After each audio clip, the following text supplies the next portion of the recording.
ಬೆಂಗಳೂರಿನಲ್ಲಿ ಮಿನಿಸ್ಟರ್ ವೈಟ್ನ ನೂತನ ಶೋರೂಮ್ ಶುಭಾರಂಭ ಮಾಡಲಾಗಿದ್ದು ಮನೇಶ್ವರಂನಲ್ಲಿ ಮಿನಿಸ್ಟರ್ ವೈಟ್ ನೂತನ ಮಳಿಗೆಯನ್ನು ಮಿನಿಸ್ಟರ್ ವೈಟ್ನ ವ್ಯವಸ್ಥಾಪಕ ನಿರ್ದೇಶಕ ಪೋತಿ ರಾಜ್ ಉದ್ಘಾಟಿಸಿದರು. ಮಿನಿಸ್ಟರ್ ವೈಟ್ ಕರ್ನಾಟಕದಲ್ಲಿ 5ನೇ ಹಾಗೂ ಬೆಂಗಳೂರಿನಲ್ಲಿ 2ನೇ ಮಳಿಗೆಯಾಗಿದೆ. ಮದುವೆ ಸಮಾರಂಭಗಳಿಗೆ ಹೇಳಿ ಮಾಡಿಸಿದಂತಹ ಬಟ್ಟೆಗಳು ಇಲ್ಲಿ ಸಿಗಲಿವೆ.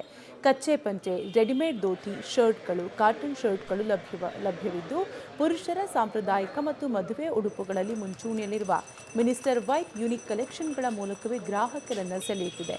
ಭಾರತದ ಸಾಂಪ್ರದಾಯಿಕ ಉಡುಪುಗಳನ್ನು ಒದಗಿಸುವುದೇ ಮಿನಿಸ್ಟರ್ ವೈಟ್ನ ಬದ್ಧತೆ ಅಂತ ಮಿನಿಸ್ಟರ್ ವೈಟ್ನ ವ್ಯವಸ್ಥಾಪಕ ನಿರ್ದೇಶಕ ಪೋತಿ ರಾಜ್ ಹೇಳಿದ್ದಾರೆ.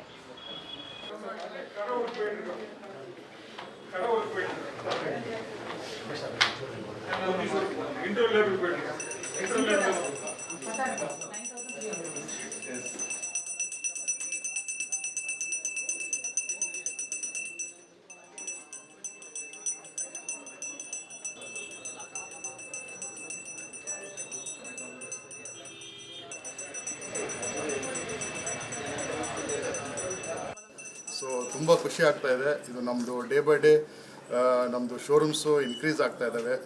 ಇವತ್ತು ಇದು 5ನೇ ಶೋರೂಮು ಬ್ಯಾಂಗ್ಳೂರಲ್ಲಿ ಆಗ್ತಾ ಇರೋದು. ಬ್ಯಾಂಗ್ಳೂರಲ್ಲಿ ಇದು 2ನೇ showroom.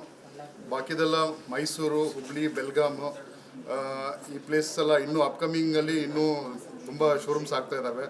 And day by day customers ತುಂಬ ಖುಷಿಪಟ್ಟು ಬರ್ತಾ ಇದ್ದಾರೆ. ಇಲ್ಲಿ ಬಂದು ನಮ್ಮ ವೆರೈಟೀಸ್, ನಮ್ಮ ಯೂನಿಕ್ ವೆರೈಟೀಸ್, ಹೊಸ ಹೊಸ ಇನೋವೇಷನ್ ನಮ್ಮ ಎಮ್ ಡಿ ಸರ್ ಮಾಡ್ತಾ ಇದ್ದಾರೆ. ಸೊ ಅದಕ್ಕೆ ಒಳ್ಳೆ ರೆಸ್ಪಾನ್ಸ್ ಬರ್ತಾ ಇದೆ ಕಸ್ಟಮರಿಂದ.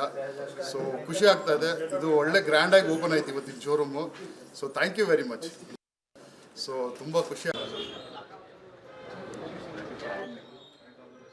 ಬೆಂಗಳೂರಿನಲ್ಲಿ ಮಿನಿಸ್ಟರ್ ವೈಟ್ನ ನೂತನ ಶೋರೂಮ್ ಶುಭಾರಂಭ ಮಾಡಲಾಗಿದ್ದು ಇಂದು ನಗರದ ಮಲ್ಲೇಶ್ವರಂನಲ್ಲಿ ಮಿನಿಸ್ಟರ್ ವೈಟ್ ನೂತನ ಮಳಿಗೆಯನ್ನು ಮಿನಿಸ್ಟರ್ ವೈಟ್ನ ವ್ಯವಸ್ಥಾಪಕ ನಿರ್ದೇಶಕ ಪೋತಿ ರಾಜ್ ಉದ್ಘಾಟಿಸಿದರು. ಮಿನಿಸ್ಟರ್ ವೈಟ್ ಕರ್ನಾಟಕದಲ್ಲಿ 5ನೇ ಹಾಗೂ ಬೆಂಗಳೂರಿನಲ್ಲಿ 2ನೇ ಮಳಿಗೆಯಾಗಿದ್ದು ಮದುವೆ ಸಮಾರಂಭಗಳಿಗೆ ಹೇಳಿ ಮಾಡಿಸಿದಂತಹ ಬಟ್ಟೆಗಳು ಇಲ್ಲಿ ಸಿಗಲಿವೆ. ಕಚ್ಚೆ ಪಂಚೆ ಆಗಿರ್ಬೋದು, ರೆಡಿಮೇಡ್ ಧೋತಿ, ಶರ್ಟ್ಗಳು, ಕಾಟನ್ ಶರ್ಟ್ಗಳು ಲಭ್ಯವಿದ್ದು ಪುರುಷರ ಸಾಂಪ್ರದಾಯಿಕ ಮತ್ತು ಮದುವೆ ಉಡುಪುಗಳಲ್ಲಿ ಮುಂಚೂಣಿಯಲ್ಲಿ ಮಿನಿಸ್ಟರ್ ವೈಟ್ ಯುನಿಕ್ ಕಲೆಕ್ಷನ್ಗಳ ಮೂಲಕವೇ ಗ್ರಾಹಕರನ್ನು ಸೆಳೆಯುತ್ತಿದೆ. ಇನ್ನು ಭಾರತದ ಸಾಂಪ್ರದಾಯಿಕ ಉಡುಪುಗಳನ್ನು ಒದಗಿಸುವುದೇ ಮಿನಿಸ್ಟರ್ ವೈಟ್ನ ಬದ್ಧತೆ ಅಂತ ಮಿನಿಸ್ಟರ್ ವೈಟ್ನ ವ್ಯವಸ್ಥಾಪಕ ನಿರ್ದೇಶಕ ಪೋತಿ ರಾಜ್ ಹೇಳಿದ್ದಾರೆ.